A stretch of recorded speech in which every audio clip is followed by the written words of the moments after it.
ચૂંટણી સમયે આદિવાસી વિસ્તારની રાજનીતિમાં ગરમાવો આવ્યો છે। એક તરફ ચૈતર વસાવાનો જે વિસ્તાર છે ત્યાં રાજીનામા તો પડી રહ્યા છે, પણ આમ આદમી પાર્ટી દ્વારા હવે કોંગ્રેસને એવું કહેવામાં આવ્યું છે કે તમે ગમે તે કરી લો, ચૈતર વસાવાનો જે વિસ્તાર છે તે હંમેશા ચૈતર વસાવાનો જ રહેવાનો છે। સમગ્ર મામલો શું છે, આદિવાસી વિસ્તારની રાજનીતિ શું કહી રહી છે, એ દરેક વિષયને લઈને વિગતે વાત કરીએ। નમસ્કાર, હું હંસિની અને તમે જોઈ રહ્યા છો નિર્ભય ન્યૂઝ।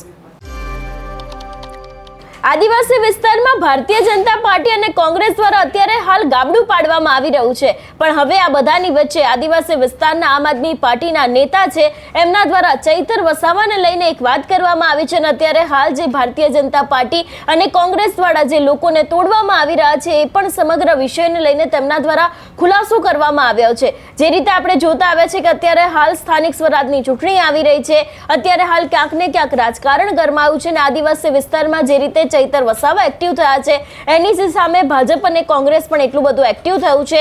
કોંગ્રેસ દ્વારા જે રીતે ગાબડું પાડવામાં આવ્યું હતું એનો જ જવાબ હવે આપના નેતા વિનુ રાઠવાએ આપ્યો છે।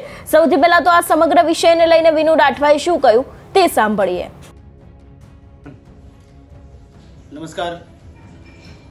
હાલમાં છોટાઉદેપુર જિલ્લાની અંદર આમ આદમી પાર્ટી દ્વારા ખૂબ જોરશોર વધી રહ્યો છે, ત્યારે હાલમાં જે આમ આદમી પાર્ટી દ્વારા ગામડાઓની અંદર જે છેવાડાના ગામડાની અંદર જે કાર્યકરો છે જે ખૂબ સારી રીતે કામગીરી કરી રહ્યા છે।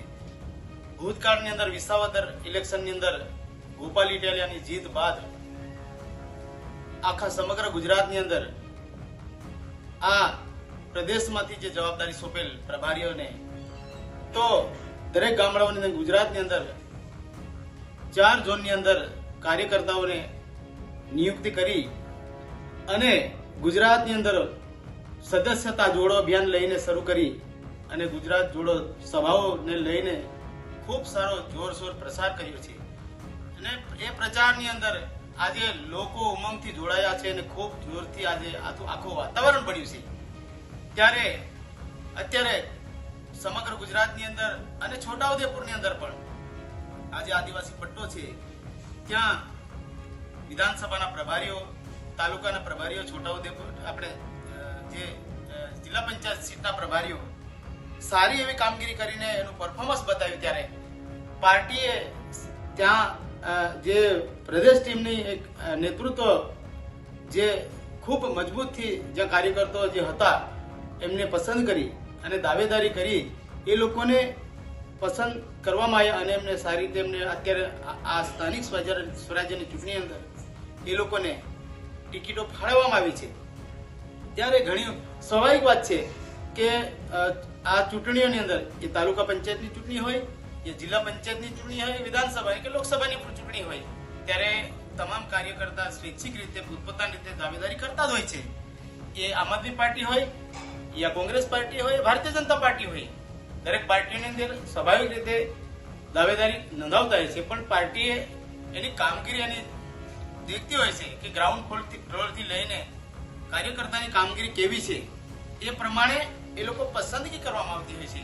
ત્યારે આજે અમારા આમ આદમી પાર્ટીના કાર્યકરોને સારા કેન્ડિડેટ જે ગામડાઓની અંદર પસંદ કરીને ટિકિટો ફાળવી છે, તો ક્યાંક ને ક્યાંક જે લોકોને ટિકિટ નહીં મળી છે તો એ પોતાના સ્વાર્થ માટે અન્ય પાર્ટીઓની અંદર ફરી પાછા જે પાર્ટીઓ છે આપણે દેખાઈ રહી છે એમ દેખવા જઈએ તો કોંગ્રેસ પાર્ટી છે એ ભારતીય જનતા પાર્ટીની અંદર ઘણીવાર જીતેલા સભ્યો, ધારાસભ્યો, સાંસદો પણ જતા રહ્યા છે। પછી આવા જે અમુક કાર્યકર્તા છે જે સ્વાર્થ માટે, પોતાના સ્વાર્થ માટે એ લોકો બોલાવતા હોય તે જતા રહેતા હોય છે, એટલે સ્વાભાવિક રીતે દેખાય છે, એમાં કોઈ સંકોચ નથી। પણ આજના જે વાત એ કહેવા માંગે છે જે આ અમારા કોંગ્રેસ પાર્ટીના જે અર્જુનભાઈ રાઠવાએ કે ભાઈ અમારો કોંગ્રેસ પાર્ટીની અંદર દિવસે ને દિવસે જોર વધી રહ્યો છે, તો તમને એક બાજુ તમારા ઉમેદવારો શોધવા જાય તો મળતા નથી, તો તમે કઈ રીતે કઈ ભાષામાં કહી રહ્યા છે? એટલે આ તો એક ખાલી ફણગા ફેંકવાની વાત છે અને આવી રીતે ખોટી લોકોને ગુમરાહ કરવાની વાત છે। બાકી ખરેખર આજે અમે જોઈ રહ્યા છે કે કોંગ્રેસ પાર્ટીને ઉમેદવાર આજ સુધી મળ્યા નથી ને આવા જે અમુક આપણા નારાજ થયેલા ઉમેદવારોને લઈ જાય શોધી જે કોઈ ભેંસ કે બકરી ખોવાઈ જતી હોય એને શોધવા માટે જતા હોય, શોધી લાવીને ત્યાં ઘેટા બકરાને જે શોધી લાવીને પછી ત્યાં આપણે ખીલે બાંધતા હોય, એવા ધંધા આજે આવી પરિસ્થિતિ આજે કોંગ્રેસ પાર્ટી થઈ રહી અને જીત્યા પછી પાછા ભારતીય જનતા પાર્ટીમાં સમાવેશ થઈ જતા હોય છે. એટલે અમને કોઈ એ બાબતે કોઈ ફરક નહીં પડવા માટે ઘણી વાર એમ કે છે કે આ જે કાર્યકર્તાઓ કહેતા હોય છે કે મુદ્દાઓ નથી ઉઠાવતા. તમે દેખી રહ્યા છે સમગ્ર ગુજરાતની અંદર અહીંયા છોટાઉદેપુરથી લઈને સમગ્ર ગુજરાતની અંદર ચૈતરભાઈ જેવા આ દાહોદ છે, છોટાઉદેપુર છે. અત્યારે અમે બધા કાર્યકર્તાઓ શિક્ષણની વાત આવી ત્યાં નગરપાલિકાની અંદર કૌભાંડ થઈ રહ્યું હતું ત્યારે અવાજ ઉઠાવ્યો છે. અને પ્રસ્તુતાને ડિલિવરી માટે ઘણીવાર આપણે મોટો ઇસ્યુ હતો ત્યાં પણ કાર્યકર્તા જઈને પ્રશ્ન ઉઠાય છે. ખેડૂતોને આજે જે વળતરના ભાગરૂપે વળતર મળવાનું હતું, જે નુકસાન થયું વરસાદની અંદર, એના માટે પ્રશ્ન ઉઠાયા છે. હંમેશા આમ આદમી પાર્ટી જે સારા કામ માટે અને જે ભારતીય જનતા પાર્ટીના કુશાસન સામે અવાજ ઉઠાવે છે, પણ કોંગ્રેસ પાર્ટીના એક પણ કાર્યકર્તા એના મોઢામાંથી મગનું નામ મરી પાડવા નથી તૈયાર છે અને ખોટી રીતે આક્ષેપો કરે છે. અમને કોઈ ફરક પડવા નથી.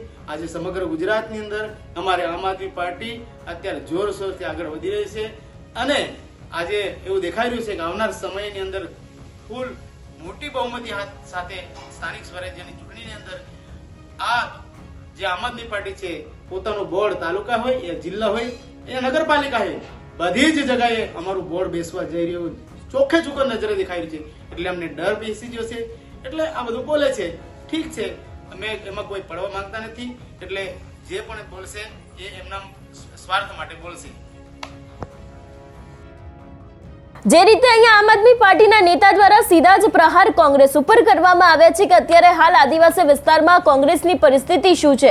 વાત કરવામાં આવે ચૈતર વસાવાને આમ તો ડેડિયાપાડા જવાની ના છે કારણ કે તેમને શરતી જામીન મળ્યા છે, પણ ચૈતર વસાવા અત્યારે હાલ ડેડિયાપાડા સિવાયના જે અલગ અલગ વિસ્તારો છે એ દરેક જગ્યાએ જઈને ક્યાંક ને ક્યાંક અત્યારથી ચૂંટણીના પ્રચારો છે તેને શરૂ કરી દીધા છે, સભાઓ કરી રહ્યા છે, આદિવાસીઓ માટે અવાજ ઉઠાવી રહ્યા છે, વિકાસની વાત પણ તેમના દ્વારા કરવામાં આવી રહી છે. અને બીજી બાજુ ભાજપના નેતાઓ ફાંકા ફોજદારી કરે છે કે અમે લોકોએ આ આપ્યું છે, અમે લોકોએ તે સુવિધા આપી છે, પણ અંતે આદિવાસી લોકોની જે હાલત પહેલા હતી અત્યારે પણ એવી જ જોવા મળી રહી છે. અને આ સમગ્ર મામલે અને કોંગ્રેસ પણ જે રીતે અત્યારે હાલ ગાબડું પાડી રહી છે, જે રીતે એક્ટિવ થઈ છે, એની જ સામે ક્યાંક આપના નેતા વિનુ રાઠવા છે એમનું એવું કહેવું છે કે ગમે તે કરી લે કોંગ્રેસ, અંતે ચૈતર વસાવાની સાથે જ લોકો જોડાવાના છે, એવી વાત અહીંયા આમ આદમી પાર્ટીના નેતા દ્વારા કરવામાં આવી છે.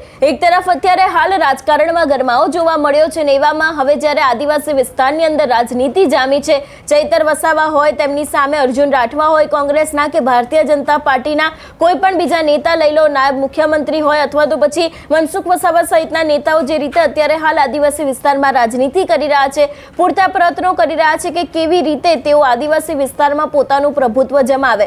જોવાનું રહેશે કે આ વખતની સ્થાનિક સ્વરાજની ચૂંટણીમાં શું નવાજૂની થાય છે. આ સમગ્ર વિષયને લઈને તમારો શું અભિપ્રાય છે અમને કમેન્ટ કરીને ચોક્કસ જણાવજો. તેની સાથે અમારી ચેનલ નિર્ભય ન્યૂઝને લાઇક, શેર અને સબસ્ક્રાઇબ કરવાનું ભૂલશો નહીં. નમસ્કાર.